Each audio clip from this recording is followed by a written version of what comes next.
the last session for today before we break for tea. Um, it is on building blocks, comprehensive security. Building blocks for comprehensive security. So I would like to introduce Mr. Pranav Bayani, Tech Support Head, Kaspersky Lab, South Asia. Uh, Mr. Bayani is the Head of Technical Support, Kaspersky South Asia, and he is responsible for managing the technical services, including pre-sales, travel and enablement, product management, and support functions for both B2B and B2C in the region. He works closely with channel sales partners and marketing towards the business objectives through developing and maintaining the comprehensive range of quality of services to channel partners and customers.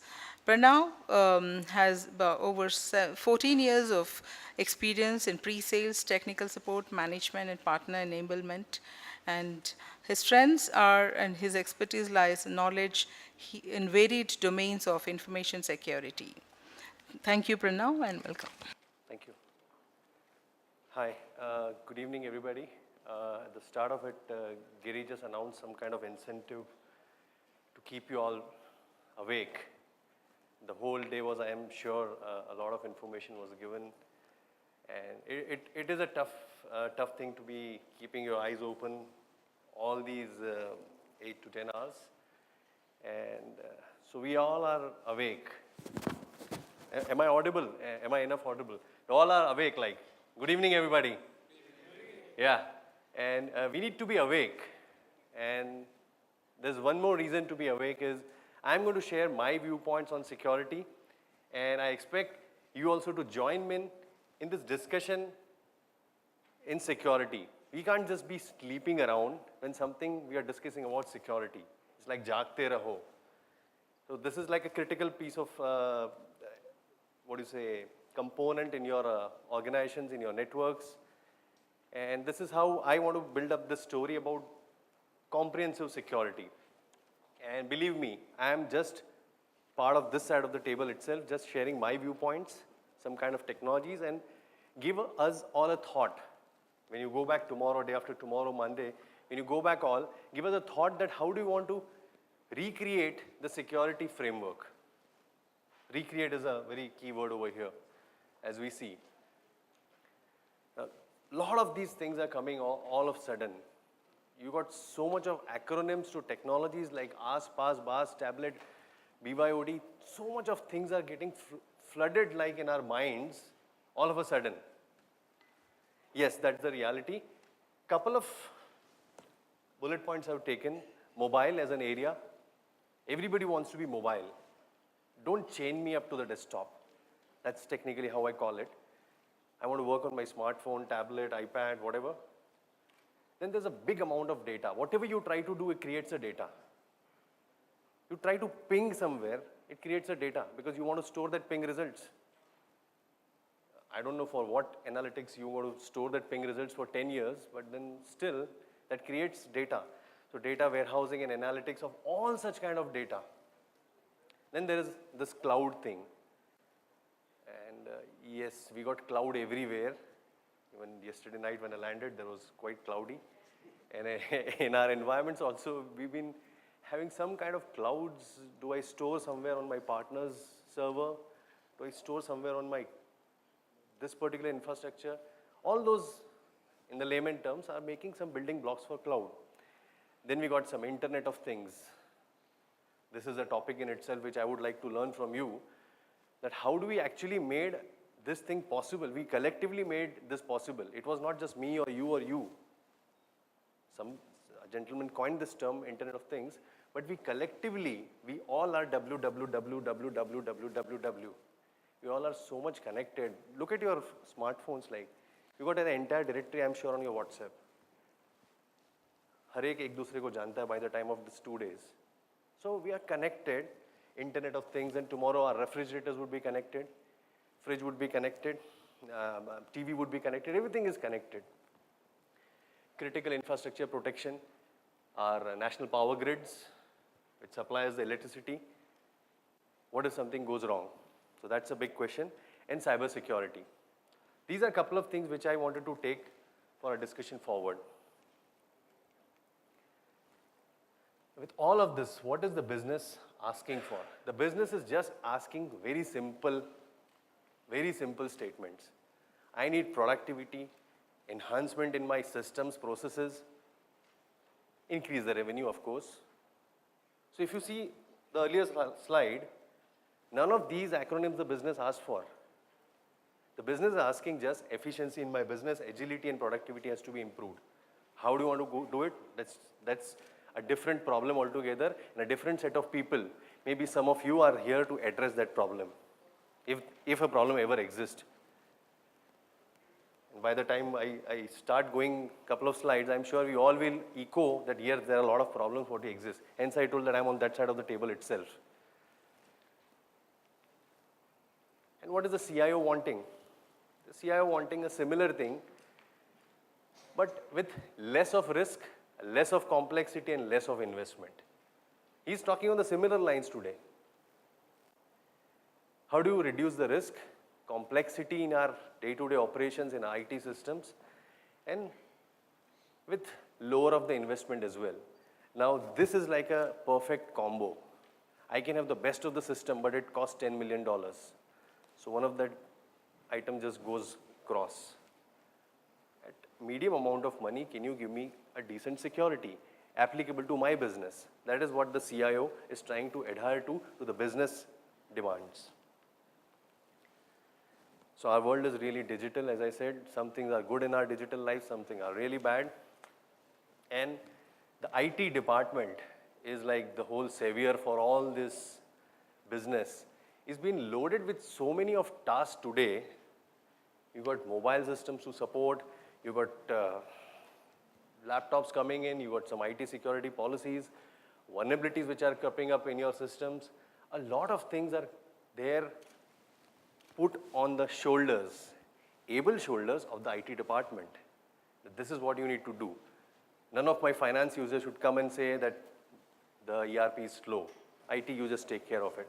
Okay, sir. What happens practically, late nights, server downtimes, call up at the home, I'll be late today. I'll be late today as well, because you got a system to support to. This all happens, right? Yeah, I'm sure we all agree, and then this is what happens. We all have pressures building up in our IT systems.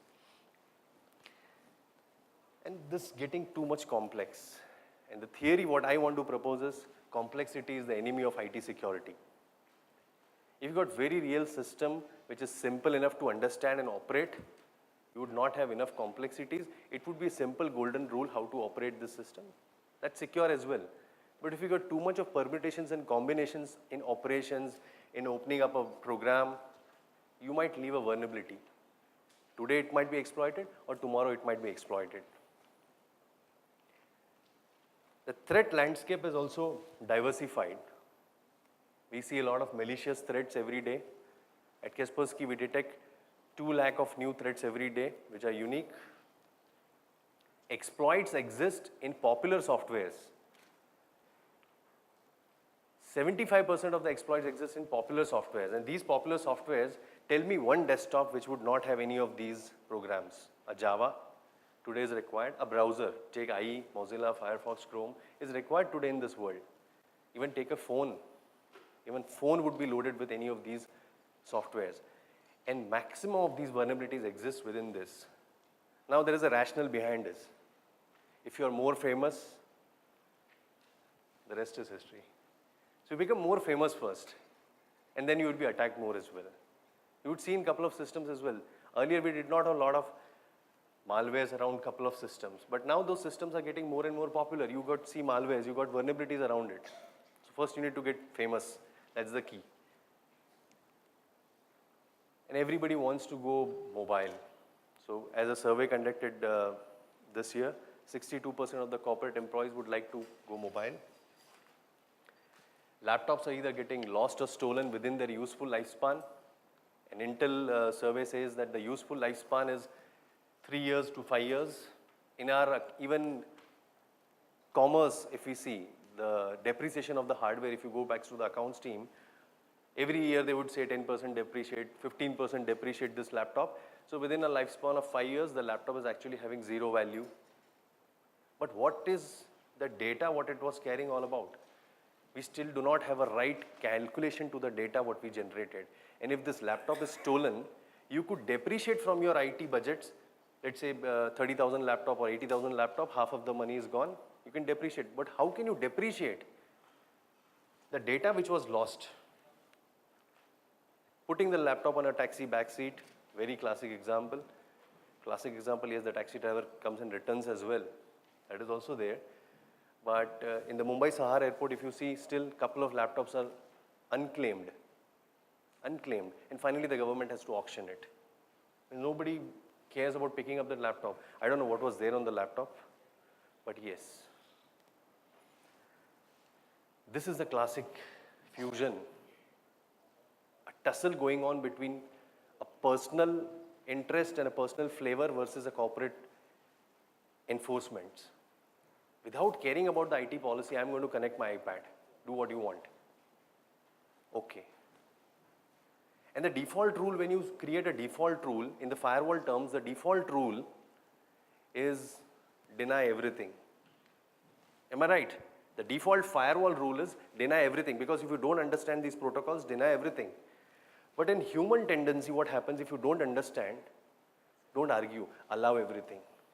So without arguing, you would allow that device to be connected because the device belongs to the CFO or maybe the secretary, I don't know. Most of the situations is the IT team would have not even seen those devices. I'm echoing my personal experience at least. A lot of devices I have not seen. I've seen a couple of advertisements, Snapdragons and MediaTeks, quad-core processors. When somebody brings that device, okay, allow it. I don't know, but it would be secure. I'm sure it would be secure. So why this gap in that case? The firewall, we make a different policy, but over here in the mobility, if we don't understand, we simply make them allow. The biggest risk is understanding the policies, understanding the actual business requirements in this BYOD. Couple of surveys have been done. There are risks ahead. Either you stop the project and then take the abuse of all your employees. It is one way to look at it. You just create a circular. Mobile device is not allowed in an organization. And then next day itself, check the Facebook of all those employees. You'll be saying, what IT is, they don't understand anything and all that. You should do this. Or second, take the bold step. First, educate yourselves.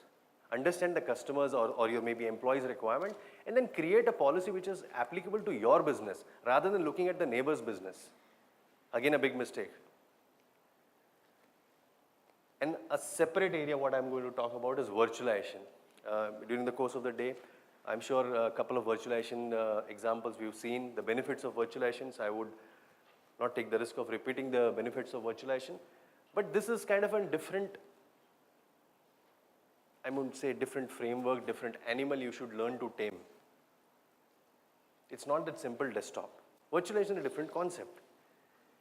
And the threats what exist on your servers today are also applicable on your virtualized servers. But additionally, there are more and more threats on the virtualized environment.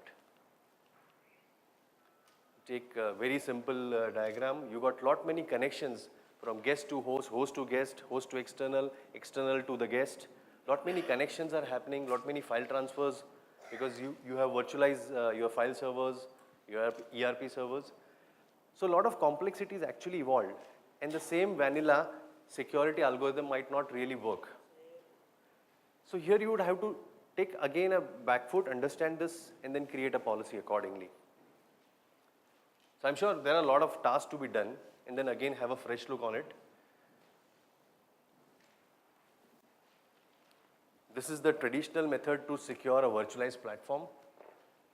Even I got a virtualized solution, by the way, but I will refrain myself from talking products today. But a simple example, what happens is, I'll just try to, you got a couple of servers which are running as guest, and then you install an anti-malware. And I being from an anti-malware, I can vouch for it. You put any anti-malware on any system. The first thing what happens is, any guesses? Be proud to say that, sir. Be proud to say that, sir. I will also say that. I come from an anti-malware background, but yes, the moment you put any security component, the performance would be slow. Any security component. And I agree to it. So what I'm doing is I'm putting an anti-malware software on my virtualized platform at the risk of the shared resource pool. So if I put anti-malware on one of the systems, it is taking my entire virtual system down, crippling back the performance. Because we had that same school of thought. Once a machine is commissioned, tell the IT team or the FMS team to install the anti-malware, check the patches and okay, commissioned. The same rule does not apply over here. Different approach. Of course, it creates AV storms, instant on gaps. Instant on gap is like today we got virtualization orchestration tools. On demand, you can create a virtual platform for test or project purpose. And what if it is not loaded with the anti-malware, you would have a problem. So looking into that into consideration, you need to think of a solution which is available even on VM on demand.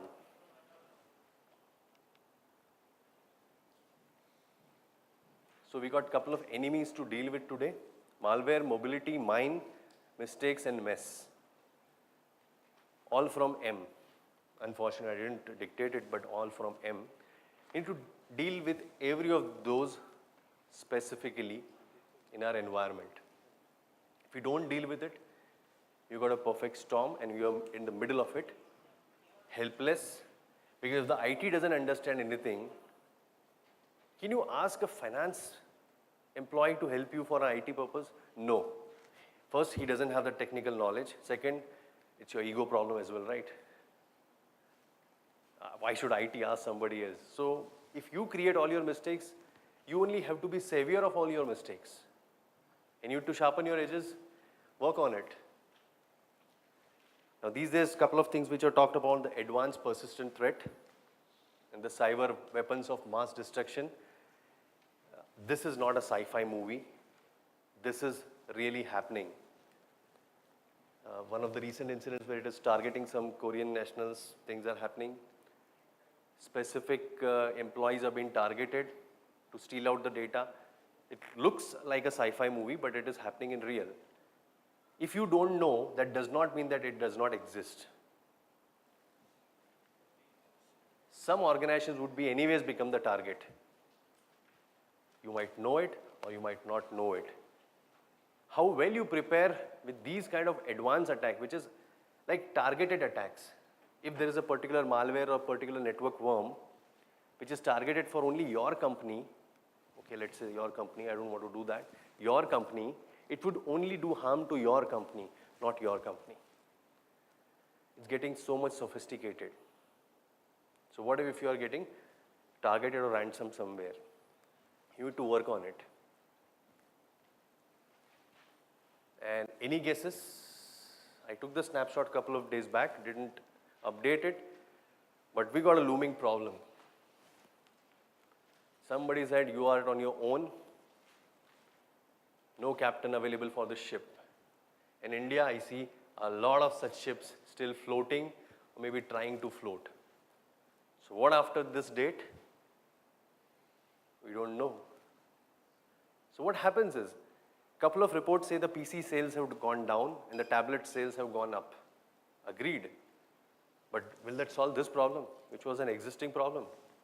You can't replace your computers today with your laptop, with your iPads or tablets. This is anyways a problem. You need to upgrade it somehow. So there are a lot of problems. And how do you work on it? Whenever you have got a couple of problems, what was taught in all schools of management, including my first standard, which was a management school in the first place, when you got many problems, don't just run helter-skelter from here and there. Just take 5 minutes, note down all your problems. Prioritize it. Put it on a piece of paper, prioritize it as per your requirement, as per your applicability, your business maybe in this case. Try to see the commonness or the uniqueness around these problems and you might find a pattern. Now these dialogues, of course, I didn't learn from the first standard, But yes, over the period of time, I learned that there are certain problems which are having a particular pattern which could be solved by one shot. And some unique problems would has to be handled differently. Try to find those correlations and we'll try to work around it. And whatever we try to do is all we are trying to do. We live and we sit for the late nights, server downtimes and all those. Just one cause was our data. There was nothing more important than our data. And as we grow, we've seen some of these problems. As we grow, we planted some of the other mechanisms around it. Around the anti-malware, we put a mechanism of an anti-malware solution with a robust management system. As we move forward, we got some other application coding problem, what we call vulnerabilities. 75% of the vulnerabilities still attacking your data. Nothing is going out there. Even if the switch conks off or the router conks off, it does not leak your data, does not delete your data. It is an infrastructure was good down. What if the data gets corrupted? All of these, we are doing it just to save our data and make efficient use of our data, make productive decisions out of our data. So applications which are handling your data could be vulnerable. Those laptops which are carrying your data are vulnerable. If it's lost, it's a problem.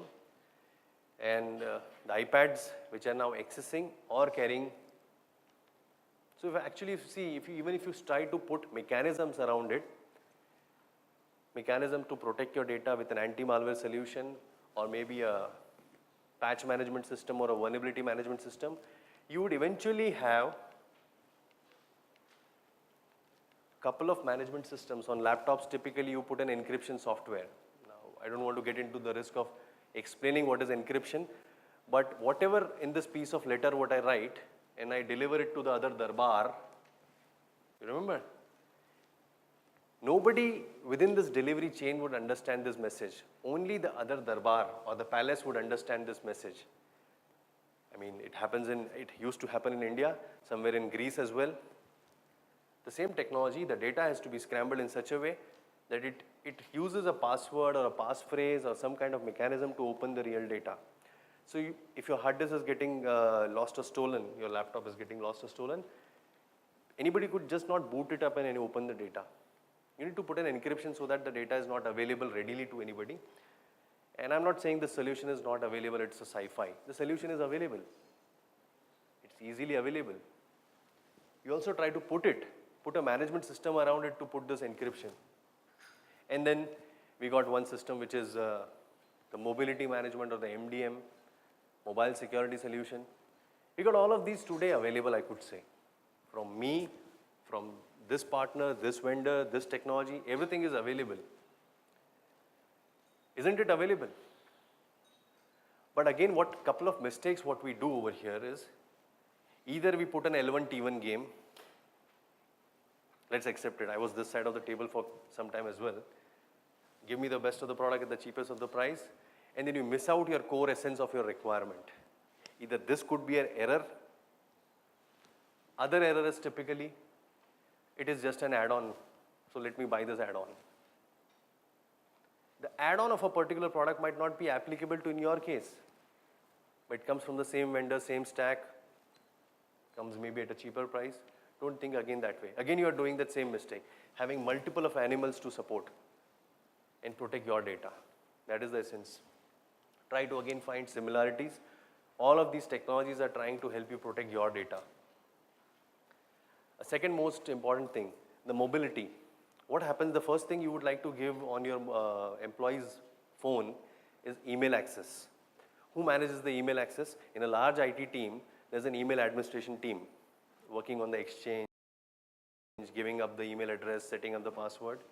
And there is a separate team who handles systems management, patching up, issuing up the laptops, even mobile phones. And both of these teams, one who gives email systems and ones who manage the devices, they only meet over a coffee table. There's no other integration possible. What happens is, if the phone is lost, the device administrator might manually say the device is lost because he might be come to know. But the email administrator still does not know that the phone still has an active email. Because these two are not talking to each other. The humans are not talking to in a large team. Neither you have an integrated console. Think of some kind of integration over here. If a trigger is gone, disable those things. That is the way to look at it. So these are one of the gap I explained. The second gap I explained is there are so many of vulnerabilities. And in most practical cases, the vulnerability management on servers are done on an annual contract basis. Either using a tool or outsource it to somebody. The server's vulnerability management. But when we talk of vulnerability management on your desktops, it is mostly done in a randomized fashion. Out of these 100 desktops, select 2 of this department, 2 of this, and let's see how many vulnerabilities. Do a sample survey kind of. Why? Because managing 100 or 1000 or 5000 desktops and laptops, cost, logistics is a problem anyways. So you tend to overlook this problem. In a sample survey which does not give a real results, you might overlook this problem.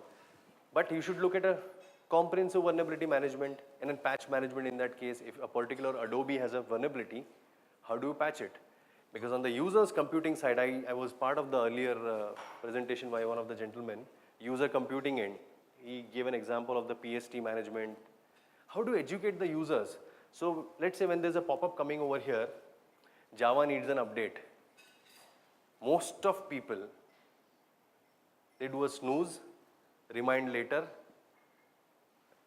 I'm being the bad guy, yes, but this is like happening. Because downloading the patch, restarting the machine, I would get a mail to send. Your mail is important. Yes, I understand the mail is important, but the patches are not important. Because using the same vulnerable system, you're trying to do your office productivity work. And you snooze to a while. Sometimes the software automatically updates. Otherwise, sometimes you are attacked. So, there is a gap over here in your systems. The gap in your email systems and the mobility management, as I said, there has to be some kind of unification. Think of those blueprints of unification towards your data. There might be other aspects towards your data as well. This is, most of our day-to-day operations happen on these areas. And what if you try to unite all of these? Unite all of these using first on paper, then in team, then in your internal messaging, and then the product or the solution what you buy. Product comes last.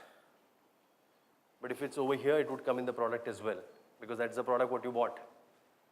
But if you don't have a blueprint in your paper itself, it would never happen, and you might keep on procuring multiple products and softwares as and when business demands. Keep on going to the CFO, back asking more money. You know what's the comment written for more money asking? Data security. So when you open up the finance, last all 10 projects were for data security. It's still not done, sir? I still can't guarantee. Okay, take more money. Take 100 rupees more. Why 100? I am left with nothing, because in the name of data security, your blueprint was going wrong somewhere. You can't keep on adding products after products and keep on educating every different user on different technologies. Ultimately, you are also a user. Think of one kind of platform which would give a coverage, one in a piece of strategy first, piece of paper, then the teams, unification on the teams, and then the unification in terms of the technology or product what you procure.